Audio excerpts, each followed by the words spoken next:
At length, the attention of the British government was drawn to these piratical enterprises which had become so frequent and outrageous.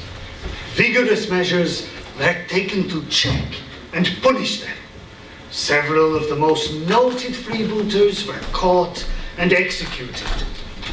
3 Vanderskamp's chosen comrades, the most riotous swashbucklers of the wild goose, were hanged in chains on Gibbet Island, in full sight of their favorite resort.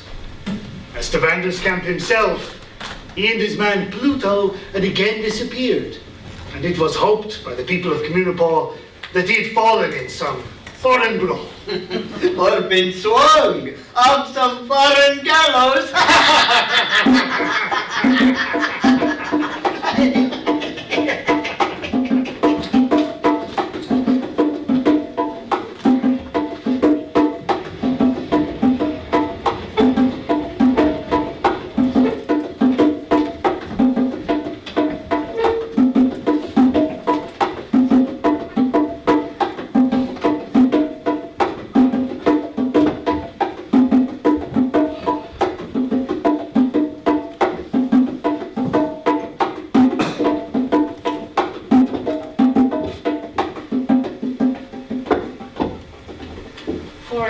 Therefore, the tranquility of the village was restored.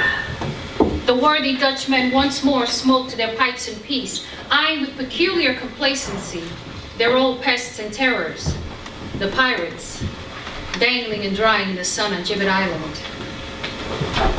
This perfect calm was doomed at length to be ruffled. The fiery persecution of the pirates gradually subsided. Justice was satisfied with the examples that had been made, and there was no more talk of Kidd and the other heroes of Light Kidney.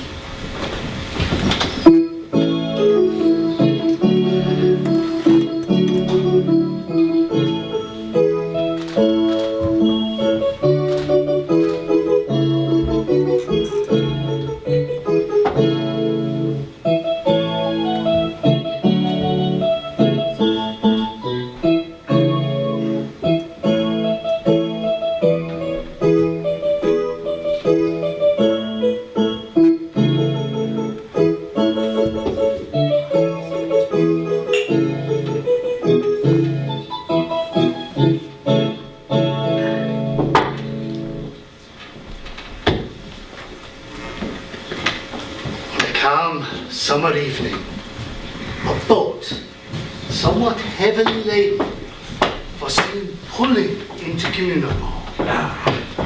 What was the surprise and disquiet of the inhabitants to see Jan Jost Vanderskamp seated at the helm, and his man Pluto tugging at the oars. Vanderskamp, however, was apparently an altered man. He brought home with him a wife who seemed to be a shrewd and to have the upper hand of him.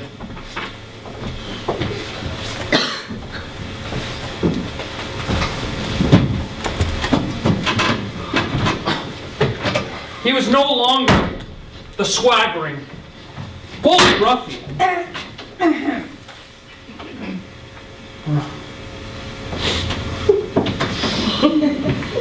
But affected the regular merchant and talked of retiring from business and settling down quietly to pass the rest of his days in his native place. The Wild Goose Mansion was again open, but with diminished splendor and no right. It is true Vanderskamp frequent nautical visitors. Yet the sound of merriment was occasionally overheard in his house. But everything seemed to be done under the rose. And old Pluto was the only servant that officiated at these orgies. The visitors were by no means of the turbulent stamp of their predecessors, but quiet, mysterious traders, full of nods, winks, and hieroglyphic signs, with whom, to use their cant phrase, everything was small.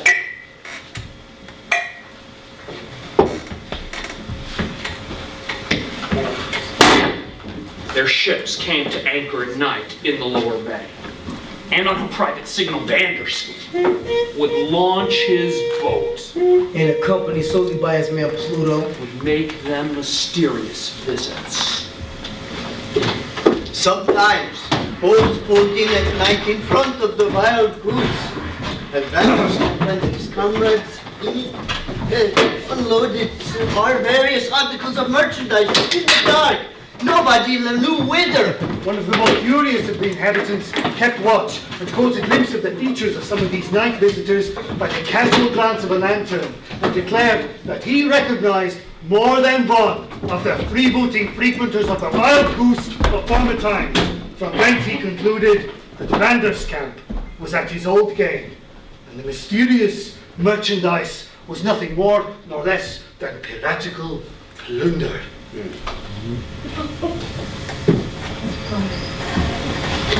Some observed that this was no more than Vanderscamp and his comrades, having been driven from their old line of business by the oppressions of government, have now resorted to smuggling to make both ends meet.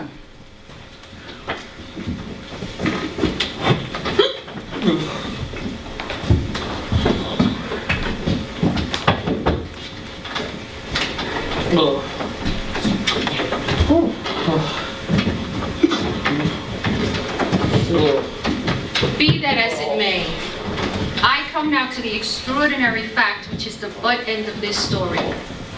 It happened late one night that Yanez Vanderscamp was returning across the broad bay in his light skiff, rowed by his man Pluto. He had been carousing on board of a vessel, newly arrived, and was somewhat obfuscated in intellect by the liquor he had imbibed. It was a still, sultry night. A heavy mass of lurid clouds was rising in the west with the low muttering of distant thunder. Vanderscamp called on Pluto to pull lustily that they might get home before the gathering storm. The old Negro made no reply, but shaped his course as to skirt the rocky shores of Gibbet Island. A faint creaking overhead caused Vanderscamp to cast up his eyes when, to his horror, he beheld the bodies of his three-pot companions and brothers in iniquity dangling in the moonlight. Their rags fluttering and their chains creaking. As if they were slowly swung backward and forward by the rising breeze. What do you mean, you blockhead? Cried Vanderscamp. By pulling so close to the island. I thought you'd be glad to see your old friends once more. Growled the Negro. You were never afraid of a living man. What do you fear from the dead? Who's afraid? Echoed Vanderscamp, partly heated by liquor, partly nettled by the jeer of the Negro. Who's afraid? Hang me! But I would be glad to see them once more, alive or dead at the Wild Goose. Come, my lads in the wind! Continued he. Taking a draught and flourishing the bottle above his head. Here's fair weather to you in the other world. And if you should be walking the rounds tonight, odds fish, but I'll be happy if you will drop in to supper. A dismal creaking was the only reply. The wind blew loud and shrill, and as it whistled round the gallows and among the bones, sounded as if there were laughing and tittering in the air. Old Pluto challenged himself and now pulled from home. The storm burst over the voyagers while they were yet far from shore. The rain fell in torrents, the thunder crashed and pealed, and the lightning kept up an incessant blaze. It was stark midnight before they landed at Communipaw. Dripping and shivering, Vanderscamp crawled home. He was completely sobered by the storm. The water sunk from without, having diluted and cooled the liquor within. Arrived at the Wild Goose, he knocked timidly and dubiously at the door, for he dreaded the reception he was to experience from his wife. He had reason to do so. She met him at the threshold in a precious ill humor. Is this a time Said she. to keep people out of their beds, to bring home company, to turn the house upside down? Company? Said Vanderscamp, meekly. I have brought no company with me, wife. No, indeed. They got here before you, but by your invitation. And blessed-looking company they are, truly. Vanderscamp's knees smote together. For the love of heaven, where are they, wife? Where? Why, in the blue room, upstairs, making themselves as much at home as if the house were their own. Oh. Vanderscamp made a desperate effort, scrambled up to the room and threw open the door. Sure enough, there at the table on which burned a light as blue as brimstone sat the three guests from Gibbet Island. with halters round their necks and bobbing their cups together. As if they were hobnobbing and trolling the old Dutch freebooters' glee. Since translated into English. For three merry lads be we, and three merry lads be we. I on the land, and thou on the sand, and Jack on the Vanderscamp saw and heard no more. Starting back with Lord, he missed his footing on the landing place. And fell from the top of the stairs to the bottom. He was taken up and speechless.